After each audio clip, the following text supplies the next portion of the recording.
Good afternoon. The Secretary General will brief you on the meeting of foreign ministers and then be ready to take your questions. Secretary General. Good afternoon. Today, foreign ministers discussed NATO's deterrence and defense, our support for Ukraine, and our partnerships as we look to our upcoming summit in Washington next summer.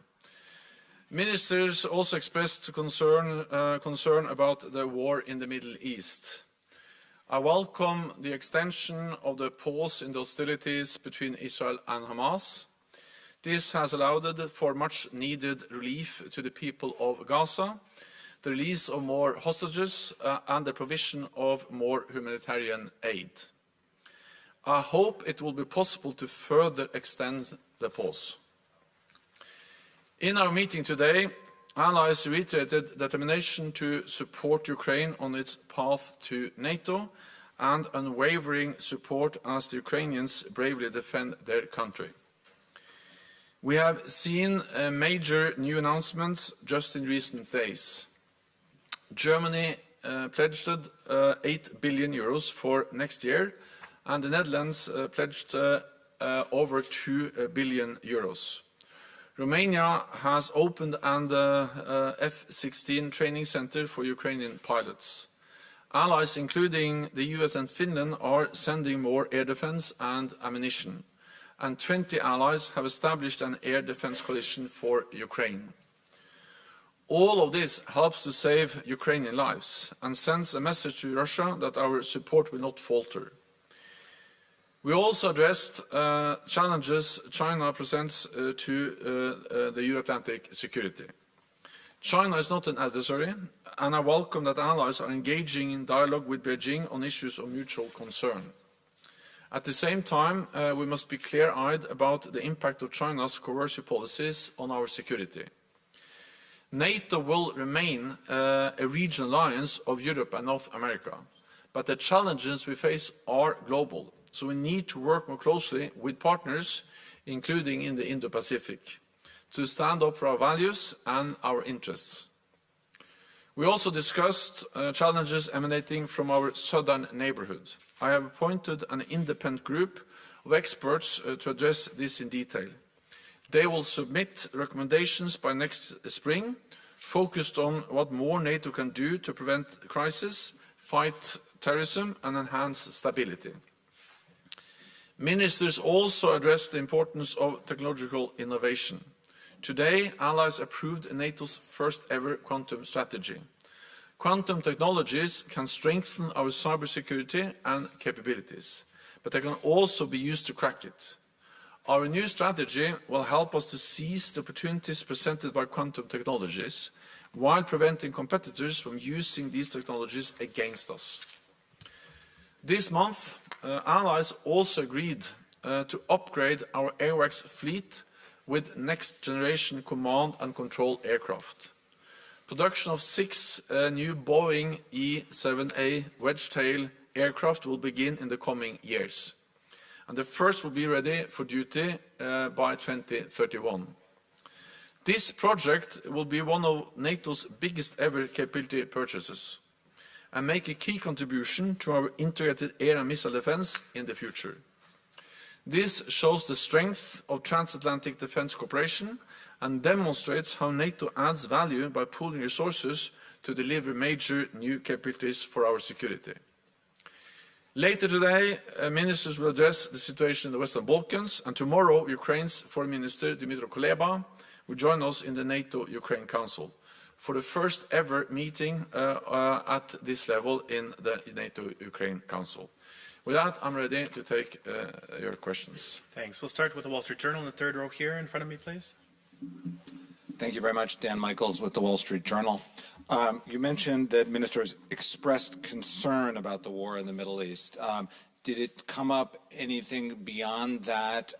Clearly, it's not NATO territory, but the members are involved more or less and have Many of them have strikingly different positions. For example, the U.S. and Turkey are on pretty much opposite sides of this. So curious how you reconcile that. And curious whether this figures into any of the work of the group of experts on the southern neighborhood, considering that we've had migrant crises coming out of the Middle East in the past. Thank you very much. Allies welcome the extension of the pause in those hostilities and welcome the fact that hostages are released and that there is now relief for the people in Gaza, and also that more humanitarian aid can be delivered. At the same time, I think it's important to recognize that NATO as an alliance does not play an active role in the Israel-Palestine conflict. Some allies are active in different ways, but NATO as an organization is not directly involved. We are present in the wider Middle East region. We have a training mission in Iraq to help to fight ISIS. We have a close partnership with many Arabic states in the Gulf, in North Africa, and in the Middle East, including a very close partnership with Jordan, where we do some defense capacity building activities. The King of Jordan just visited NATO. And I also actually in the near future also visit the Gulf region to meet with NATO partners there.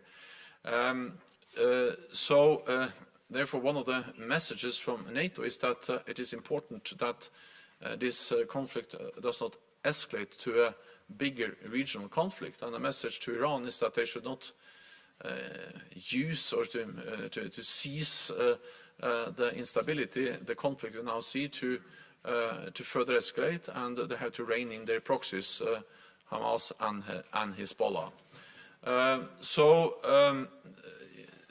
Allies are active in different ways, but NATO as an alliance is not directly involved in this particular conflict.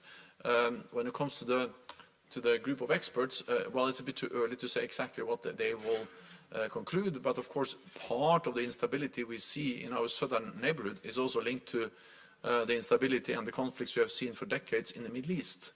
So I expect them also to address the challenges and how NATO can play a role also to help to stabilize this region, for instance, by working more closely with our partners, Israel, but also many Arabic countries. We'll go to VG in the back here, please. Thanks.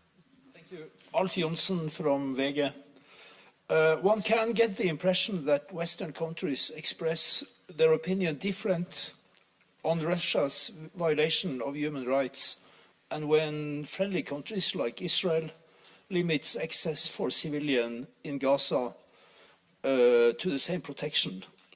In your opinion, are there different standards here on friends and adversaries when it comes to criticizing them? So my message is that international law, humanitarian law, has to be respected in all conflicts, and civilian lives has always to be protected, and that has been the message, both on the conflict in Gaza, but also, of course, when it comes to other conflicts we see around the world. So upholding international law, upholding humanitarian law is important regardless of the type of conflict. Then I think it's also important to recognize that the situation in Gaza and the situation in Ukraine is different in many ways. Ukraine never posed a threat to Russia. Ukraine never attacked Russia. The Russian invasion of Ukraine was an unprovoked invasion, full-scale invasion of another country. Of course, Ukraine has the right to self-defense against an unprovoked attack, and to uphold territorial integrity, and also to support Ukraine's right for self-defense is something that all allies agree on, not least because the right for self-defense is enshrined in the UN Charter. So international law, humanitarian law, applies on all conflicts, and we continue to support Ukraine because this is about protecting international law. Go next to the Sydney Morning Herald, please, here. Fourth row. Secretary General Latika Berg from the Sydney Morning Herald. Just on China, where exactly do you want to land NATO's strategy on China? You raised economic coercion. What's actually in your toolkit to stop or hedge against that?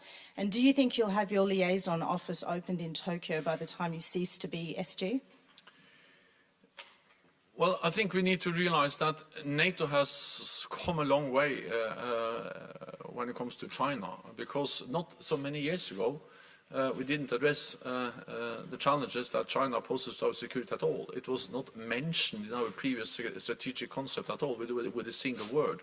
The first time actually we had some agreed language at NATO was in 2019, and since then we have developed a common position, a common approach, realizing that yes, China is in Asia, and China is not was a land border with NATO allies, but what China does matters for our security. We see that China is heavily modernizing their armed forces. We see the way they are coercing neighbors and other countries, not least around the South China Sea. We see China's disregard for human rights. And of course, all of this matters for our security. And just to recognize that is actually something which NATO didn't do before, but allies agree on that today. I also have to underline that NATO will remain an alliance, a regional alliance of North America and Europe. But this region faces global threats and challenges, and one of the challenges we face is the security consequences of China's behavior, also that they are working more and more closely together with Russia. So then many of the things we do are relevant for addressing the challenges posed by China without having a necessary China label on that. For instance, over the last years, we have started to do much more when it comes to developing technology. We have established a new innovation fund. We have established a network of also centers to develop technology, and this is also to ensure that we maintain our technological edge, as we see China is investing heavily in new disruptive technologies. When we work with our partners in the Pacific, Australia, New Zealand, Japan and South Korea, and actually now have started to invite them to our summits, that's also part of what we do to address the challenges that China poses to us and our partners in the Indo-Pacific. And not least, when we now are stepping up what we do on protecting our critical infrastructure, that is also partly because of the challenges we see China poses to us. Not so many years ago, the issue of 5G was assessed as purely an economic commercial decision. Then actually, not least because of the discussions and the work we did here at NATO, allies realized that who controls the 5G networks is also about our security, and therefore allies have been much more consensus and much more aware of the security risks related to 5G. So be it 5G, be it technology, being working with partners, resilience, and of course also ensuring that we have credible deterrence defense, all of this is relevant for NATO's response to China, and I expect that when we meet in Washington, we will further develop this agenda as a United Alliance. We have time for just one or two more. We'll go to Bloomberg here, please. Natalia Drozdyak from Bloomberg. So Finland has now announced that it would seal off its entire eastern border with Russia. What does NATO assess that Russia is trying to achieve by pushing asylum seekers to Finland's border? And what do you think the impact is of a border going up between Europe and Russia here? Thank you. Well, I think this is another example of how Russia is using many different tools to put pressure on neighbors. We have seen them using energy. We have seen them using cyber attacks. We have seen them using different kinds of clandestine operations to try to undermine our democracies. I just visited the Balkans, where we have seen them being present and also trying to undermine some of the governments we have in the Western Balkans, not least in Montenegro some years ago. So these are so the fact that Russia is now using migration as a tool is yet another example of the attempt to have put pressure on neighbors, NATO allies. They will not succeed because we stand together, we support each other, and I welcome therefore also the decision by the European Border Agency, Frontex, to actually support and assist Finland.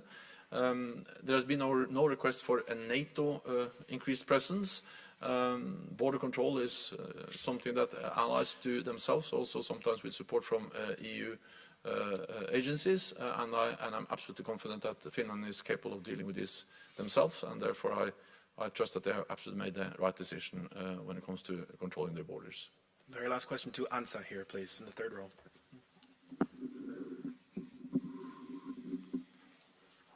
Thank you, Secretary General. Mattia Bagnoli, ANSA, the National Italian News Agency. Secretary General, in few days there will be a ministerial in Skopje, North Macedonia, a NATO ally. Most of the ministers present today will travel to Skopje. I said most because, for instance, the Baltic states and Ukraine, they said that they won't participate to the ministerial because of the expected presence of Mr. Lavrov. I just wanted to ask you if the issue did come up today in the discussions, and if you personally think that it is appropriate for Mr. Lavrov to travel right now in a NATO country. Thank you.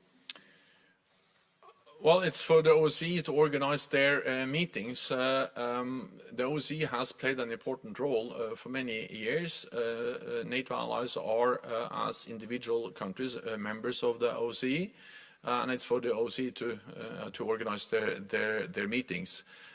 So I don't have any advice to give to another organization. My responsibility is to organize NATO meetings, and then the OSCE organize their meetings. I'm afraid that's all we have time for now. The Secretary General will be back to brief you again tomorrow. Thank you. Thank you.